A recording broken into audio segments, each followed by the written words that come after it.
देखे अनसुने किस्से साथ लाया हूं। मैं रुक जाऊं तो ये सिलसिला भी रुक जाए, मैं थम जाऊं तो ये कारवां भी थम जाए। विशाल हूं, अपार हूं,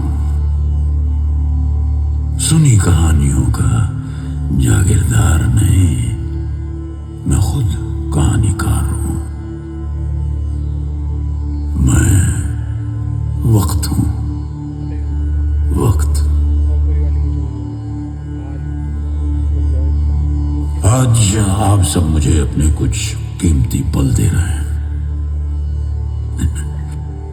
इत्तेफाक माने या तंज, पर वक्त को वक्त। तो लीजिए मेरी तरफ से ये 400 साल, 400 साल इस किले के।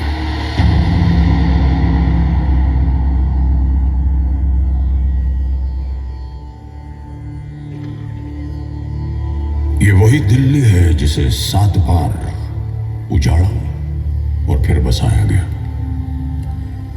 तोमर से लेकर मामलुक और सैयद से लेकर लोदी तक हर वंश ने दिल्ली से ही पूरे हिंदुस्तान पर हुकूमत करी।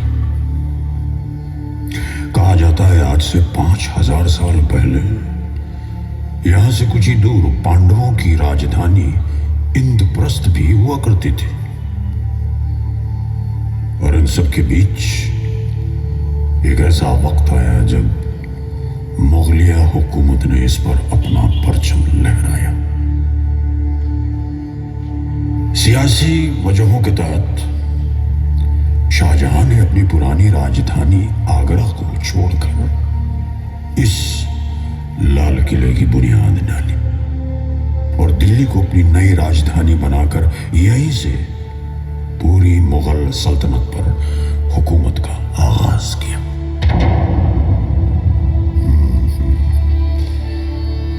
कभी इस लाल किले से गजलों की मिठास, तो कभी शमशेर का जलवा और तोप की गूंज। कभी यहां से पूरे हिंदुस्तान पर राज हुआ, तो कभी उसी हिंदुस्तान के देशभक्तों पर मुकदमा।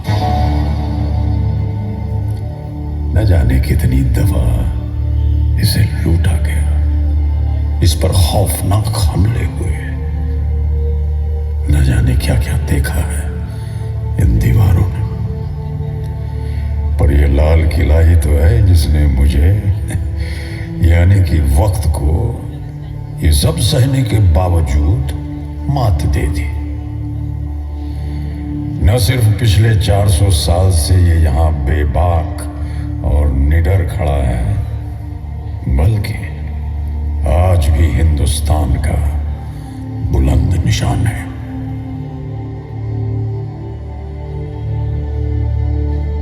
जी हां, ये वही लाल किला है जहां से 1857 में आजादी की जंग की शुरुआत हुई। और ये वही लाल किला है जहां आज भी शान और गुरूर के साथ देश का तिरंगा लहराया जाता है। देखिए, आप नौबत खाने के सामने खड़े हैं। ये वही जगह है जहां कभी ढोल नगाड़े बजा करते थे और जहां से बादशाह का इस्तकबाल किया जाता था। अच्छा, अब आप आज भी नहीं बल्कि सन 1648 में खड़े हैं। आज का दिन बहुत खास है। आज 18 अप्रैल है और महज 9 सालों में इस किले मुबारक का निर्माण पूरा हो गया। आज खुद शाहजहां आपका इस्तकबाल और इस किले का उद्घाटन करेंगे।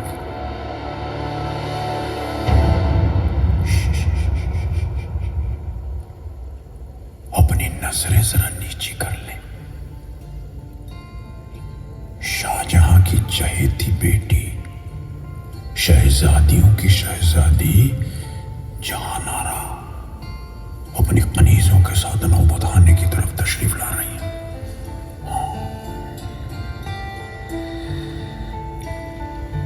17 साल की यह शहजादी हिंदुस्तान की बादशाह बेगम भी है। हालांकि बादशाह की 3 बेगमें हैं, पर वह सुनते केवल अपनी सबसे प्यारी बेटी जहानारा की ही है।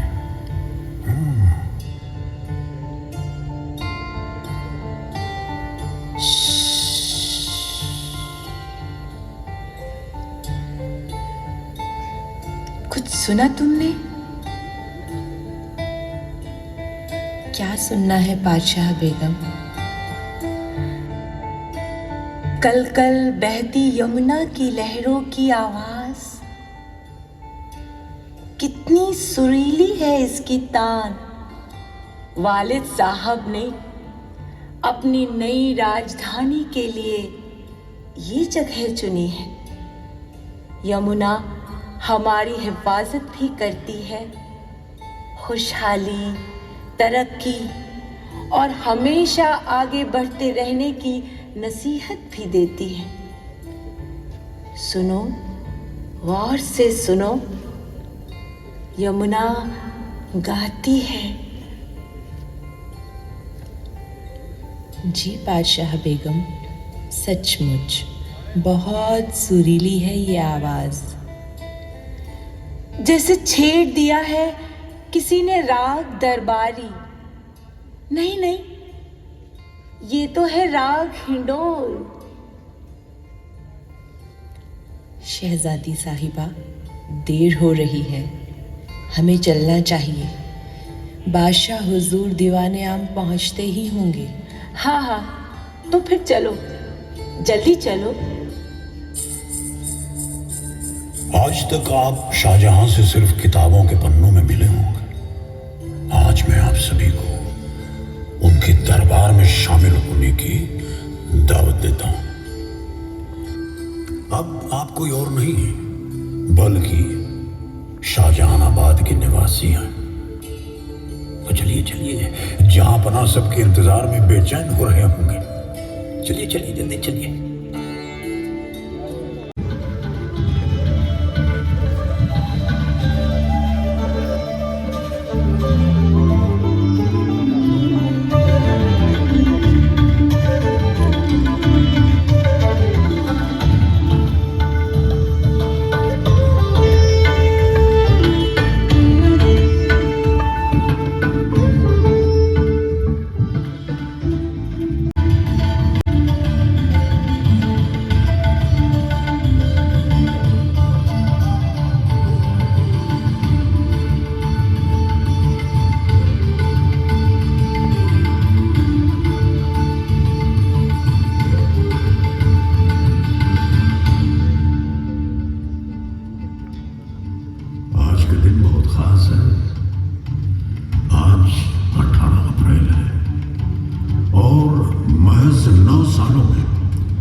इस किले मुबारक का निर्माण पूरा हो गया। आज खुद शाहजहां आपका इस्तकबाल और इस किले का उद्घाटन करेंगे।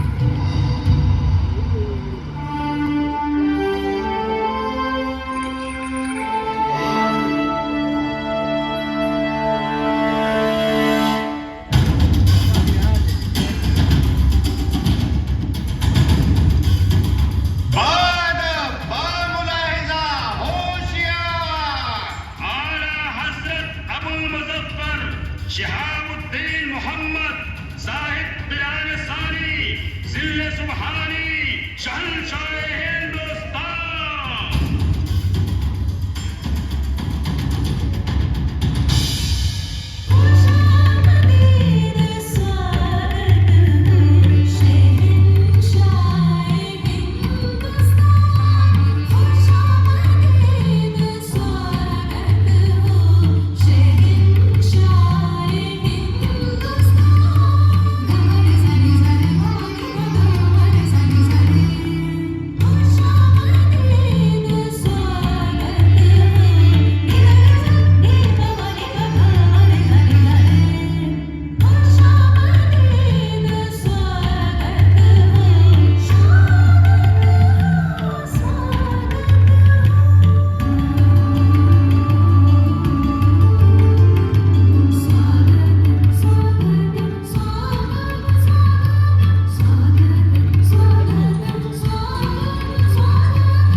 किला आने वाले हिंदुस्तान की नई ताबीर लिखेगा।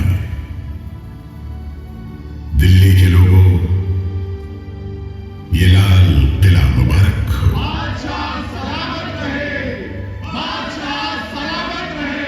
शहजादा दारा शिको, शहजादी जहां आरा और शहजादी रोशन आरा, आप बताएं कैसी लगी हमारे ख्वाबों की ये ताबीर? इस किले पर 1000 सदके अब्बा हुजूर। सच कहूं तो ऐसा लग रहा है जैसे खुदा की जन्नत को अब जमीन पर ले आए हों। बहुत खूब लाहौरी मियां, आपने जिस हुनरमंदी और मोहब्बत से ये किला तैयार किया है, हिंदुस्तान उसे हमेशा याद रखेगा। जहांपना, आपकी खिदमत में पेश है ये लाल किला और ये दीवाने आम। ये सभी आने वाले हर दिन में हर शख्स को आपकी शान और शौकत की याद दिलाएंगे।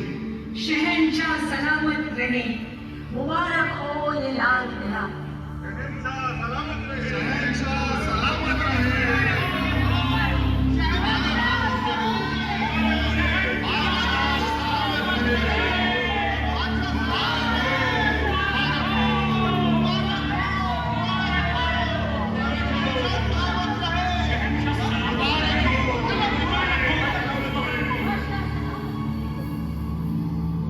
इतिहास को किताबों के पन्नों के जरिए पढ़ने में और इतिहास के खेल को अपनी आंखों से देखने में जमीन आसमान का फर्क होता है।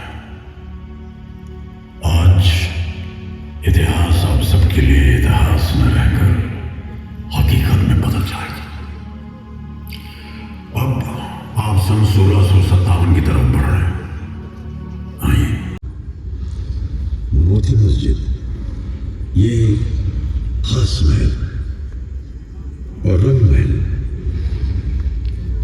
जिस दीवाने खास पर आप इस वक्त मौजूद हैं, वहीं किसी रोज शिको ने भगवत गीता और कई उपनिषदों का फारसी में अनुवाद किया था। इसी दीवाने खास में तानसेन का दामाद गण समुद्र अपनी मधुर आवाज में ध्रुपद राग गाकर सबको सम्मोहित कर लेता था। सूरसैन की बीन और सुखसैन की रबाब की मधुर धुन भी सदा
यही बरसों में बहुत कुछ बदल गया है। आज हालात कुछ नाजुक है, लिहाजा दिल्ली में तनाव का माहौल है, जहां हर मुश्किल के लिए तैयार रहना होगा, चाहे जंग ही क्यों ना हो। दारा शिको सभी से अलग था। उसे तो यकीन था कि हिंदू धर्म और इस्लाम के एक होने में ही इस हुकूमत के अंत के साथ ही पूरी मुगलिया हुकूमत की पकड़ हिंदुस्तान पर कमजोर होती गई। दक्षिण में मराठा, पंजाब में सिख, असम में अहोम और न जाने कितनी जगहों पर अलग अलग बाज ताकतें खड़ी होने लगी। सबकी नजर अब मुगलिया हुकूमत के शाही तख्त पर थी। जहां राज कर रहे मोहम्मद शाह रंगीला ने उसे पूरी तरह अय्याशी में डुबो दिया था।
ऐसा तानाशाह आया जिसने लाल किले की शान को पल भर में मिट्टी में मिला दिया।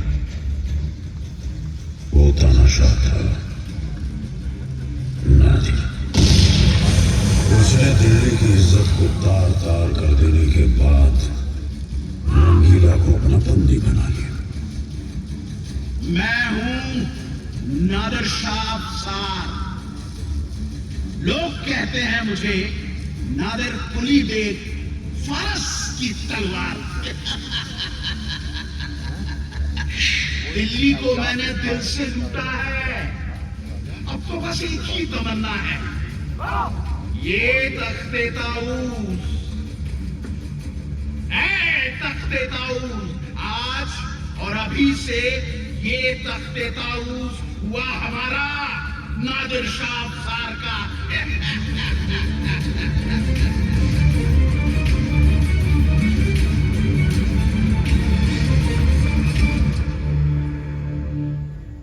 कहते हैं दिल्ली की लूट को नादिर शाह 700 हाथी, 400 ऊंटों और 12,000 घोड़ों पर लाद कर फारस ले गया था। इसी लूट में शामिल था मुगलों का मशहूर तख्त, तख्ते ताऊस। कई कीमती रत्नों से बना ये तख्त कभी मुगल सल्तनत की शान की निशानी हुआ करता था।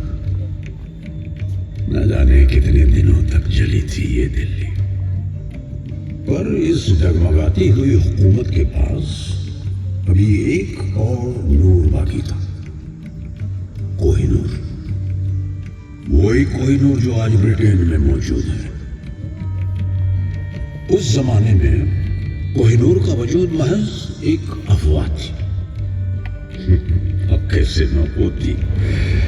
रंगीला ने उसे अपनी पगड़ी की वटों में जो छुपा कर रखा था।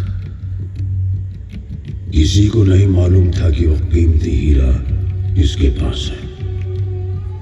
सिर्फ एक नूरबाई ही थी जिससे रंगीला का का ये राज छुप नहीं पाया था। बदकिस्मती से नूरबाई का रंगीला के अलावा एक और यार था, नादिर शाह, और उसने ये राज नादिर को बता दी। अब नादिर की नजर कोहिनूर पर थी। उसने मोहम्मद शाह को आगरा बुलवाया।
बदलने के रिवाज के बहाने हीरे को हासिल कर लिया।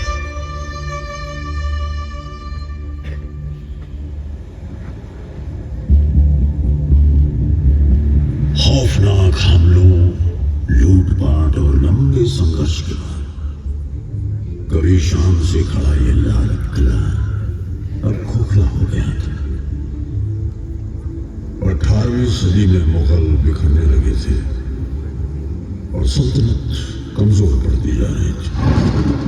और अब अफगान के बादशाह अहमद शाह अब्दाली ने यहाँ था हिंदुस्तान पर कई खौफनाक हमले किए और आखिरकार सन 1757 में वो दिल्ली की सरहदों तक पहुंच गए। उस वक्त राज कर रहा मुगल बादशाह आलमगीर बस नजीब के हाथों की एक कठपुतली बनकर रह गया और ताकतवर बनने की चाह में उसने आलमगीर कुलबे का कत्ल कर दिया। वो कहां जानता था कि उसकी इस हरकत का जवाब मुगल मराठों के साथ मिलकर देंगे। मदद के लिए आई मराठों की विशाल और शक्तिशाली फौज ने किले को बाहर से घेर लिया।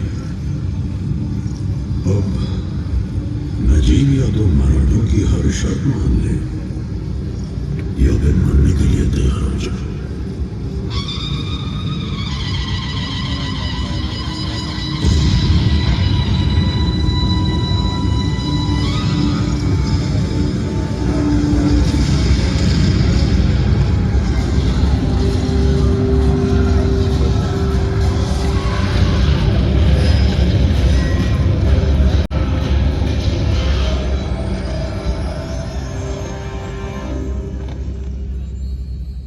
लगता है बारूद के गोलों की बरसात अब रुक गई है।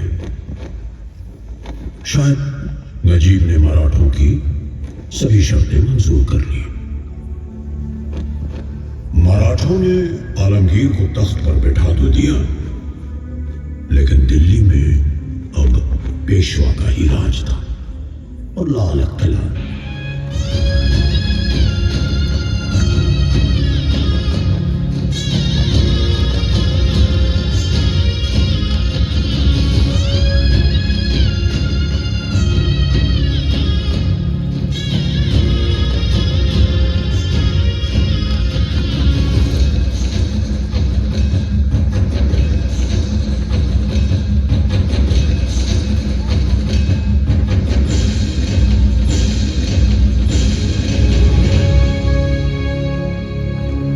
1788 से लेकर लगभग 20 सालों तक मराठे दिल्ली। आटेज को दांत से फाड़ने का मतलब गाय और सुअर की चर्बी को अपने मुंह से लगाना। और अब बगावत तो होकर रहेगी। आज से हर दिन तक हमारा नाम और हिमायत दोनों हिंदुस्तान के साथ रहेगा। हम सब एक होकर अपनी जमीन की आजादी के लिए जंग लड़ेंगे। लाल किले से दी गई 21 तोपों की इस्लामी से शहर जाओ। सदियों बादशाही तख्त को अपनी खोई हुई इज्जत वापस मिली और पूरा देश दुश्मन का सामना करने के लिए एक होकर खड़ा हो। आजादी की ये जंग बख्त खान की अगुवाई में लड़ी जा रही थी, जिसे खुद बादशाह ने चुना था। हिंदुस्तानी फतेह के बहुत करीब थे जब बख्त खान ने बादशाह से अपनी अगुवाई में एक आखिरी जंग लड़ने की दरख्वास्त की। बादशाह ने बख्त खान की बात मान तो ली, लेकिन उन्हें क्या मालूम था कि उनके महल में ही बल्कि उनके अपने परिवार के सदस्य बदकिस्मती से वो गद्दारों के बहकावे में आ गए और उन्होंने जंग में अपने फर्ज को त्याग दिया। फिर घुस गए अंग्रेज लाल किले के अंदर। सैनिकों का जोश टूट गया और वो बिखरने लगे। शाही परिवार हुमायूं के मकबरे में जा चुका। उन्हीं के बीच छुपे हुए गद्दारों ने बादशाह से आत्मसमर्पण करवा दिया और अंग्रेजों ने मौका मिलते ही लाल किले पर कब्जा कर लिया। दिल्ली में लूट के नजारे थे और अंग्रेज अफसर हॉटसन को अपने कातिलाना इरादों को अंजाम देने का मौका मिल गया था। Major William Hotson, East India Company ने उसे इस बगावत को रोकने और राजद्रोहियों के मन में डर पैदा करने के लिए खास ब्रिटेन से बुलवाया। This is Brevet Major Hobson, and I never let my men take any prisoners, but shoot them at once. Fire!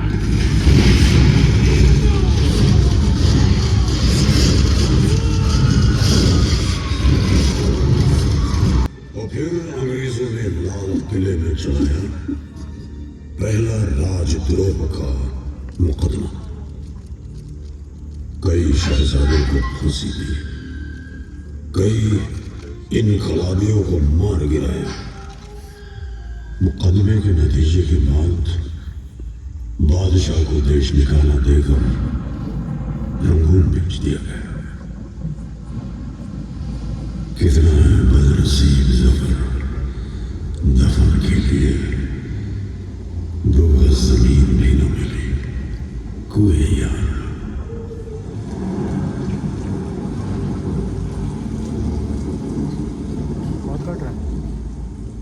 अब लाल किले पर अंग्रेजों का कब्जा था। इस 1857 की जंग के बाद हिंदुस्तान अब अंग्रेजों की महारानी के साम्राज्य का हिस्सा बन गया। अंग्रेजों ने लाल किले में बने महलों के शाही खजाने को लूट लिया, बेआबरू कर दिया इसे, जैसे किसी जीते जागते इंसान के अंदर से रूह खींच ली हो।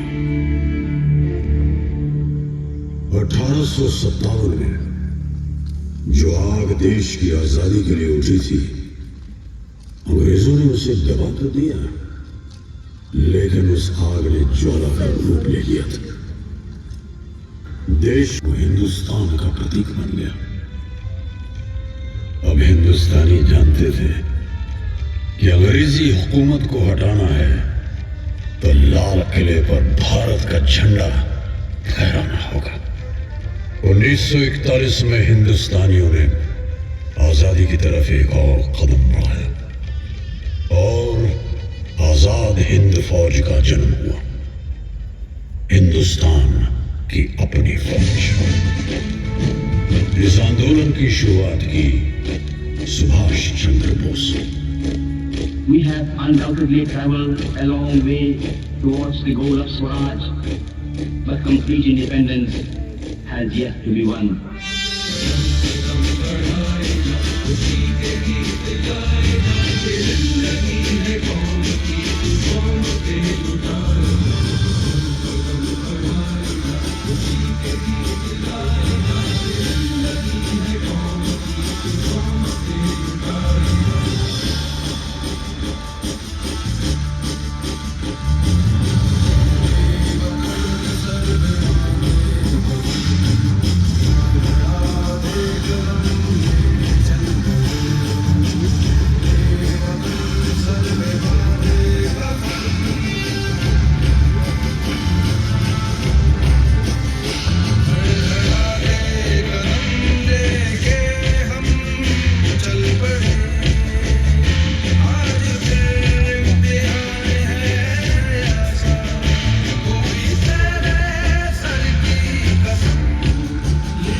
आजाद हिंद फौज की सिपाहियों में से लगभग 23,000 शहीद हो गए। कुछ 15,000 को रंगून, बैंकॉक और सिंगापुर से पकड़ पकड़ कर हिंदुस्तान लाए। नीलगंज, मुल्तान, मद्रास और कई अन्य जगहों पर उन्हें कैद करके उन पर जुल्म ढाए गए। कितनों को तो राजद्रोही करार देकर फांसी के फंदों पर चढ़ा दिया।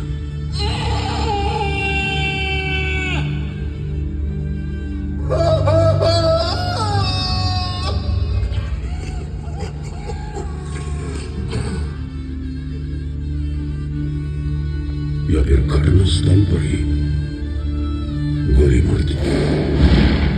यहां बराबर में बसे सलीमगढ़ के किले में हुए जुल्म यहां के इतिहास का एक दर्दनाक हिस्सा है। नवंबर 1945 में आजाद हिंद फौज